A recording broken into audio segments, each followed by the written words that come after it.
عبادت کے لیے وقت نہیں ہے، عبادت کے کام سے کوئی تعلق نہیں ہے حکموں سے، اگر ایسا نہیں کرو گے تو ہم تمہاری زندگیوں کو مختلف دھندوں میں، مختلف مشغولیتوں میں پھنسا دیں گے، اللہ کہتے ہیں اب اس میں پھنسے رہو، اصل کام نہیں ہے، ذمہ داری پوری نہیں ہوئے اور ساری نعمتیں، ساری صلاحیتیں اسی میں خرچ ہو گئی جب نہیں خرچ ہونی چاہیے تھی۔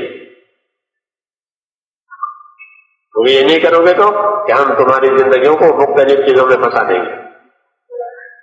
لملات یدیک شغلا، حدیث شریف میں لملات یدیک شغلا، کہ مختلف چیزوں میں تمہاری زندگیاں پھنس جائے گی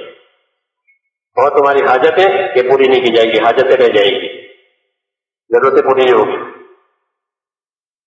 ایسے ہی دنیا کو اللہ تعالیٰ نے بنایا ہے کہ کوئی بھی پورا کر کے گیا ہی نہیں ہے۔ فارسی میں مثل مشہور ہے، حاجت دنیا کیسے تمام نہ کر، یہ دنیا کی حاجت کو کسی کوئی پورا کر کے گیا ہی نہیں۔ یہ نہیں کہ باپ سب چیزیں کر کے جاتا ہے، بلکہ جب باپ بن جاتا ہے تو بہت سے کام کھڑے ہو جاتے ہیں بیٹوں پر، جب باپ تو چلے گئے اب یہ اس طرح وہ مر جاتے ہیں تو ان کے بعد والوں پر کوئی پورا کر کے جاتا ہی نہیں۔ یہ نظام ہے،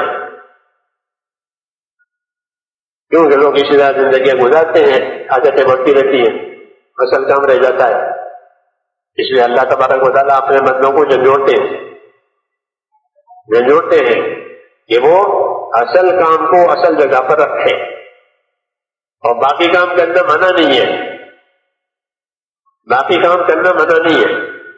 تجارت کرنا منع نہیں ہے، زراعت کرنا منع نہیں ہے، ملازمت کرنا منع نہیں ہے، جو چیزیں حرام ہے وہ اللہ نے حرام کر کے بتائی کہ حرام ہے، اور باقی کے باقی سب یہ تمہارے لیے حلال ہے، کرو پیو کھاؤ کماؤ، اللہ کہتے ہیں کلوا من رزق ربکم واشکروا لہ، کھاؤ پیو، تمہارے رب کا رزق ہے، اللہ نے تمہیں دے رہا ہے، کھاؤ پیو استعمال کرو، لیکن شکر گزار بنو، یہ کہا حق شناس بنو، حق پہچانو، کھا پی کے بھول جانا نہیں اللہ تعالیٰ کو، اللہ کے حق کو بھول جانا کہ یہ نہیں ہے، کھاؤ پیو منع نہیں ہے، تمہارے لیے بنایا ہے، تمہارے لیے تیار کیا ہے سارا، لیکن اس میں تمہیں اپنی ذمہ داری پوری کرنی پڑے گی۔ جی ہاں، اسی پر شیطان آتا ہے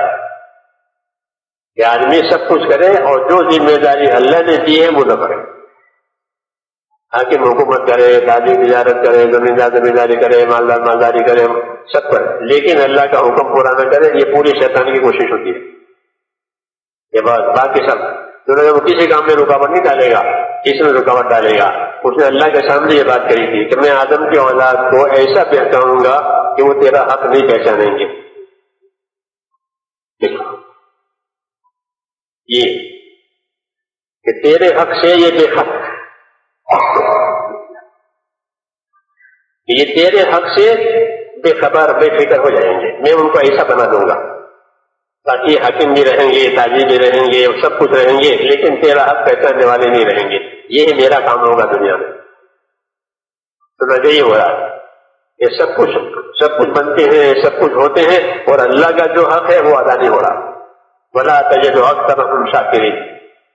کہ میں انسانوں کو ایسا بناؤں گا، ایسا پہچاؤں گا تو وہ تیرا حق پہچانیں گے نہیں، اور تیرا شکر بھی نہیں کریں گے مجھے اللہ نے یہ دیا ہے، بلکہ جب نعمت ملے گی تو نعمت دینے والے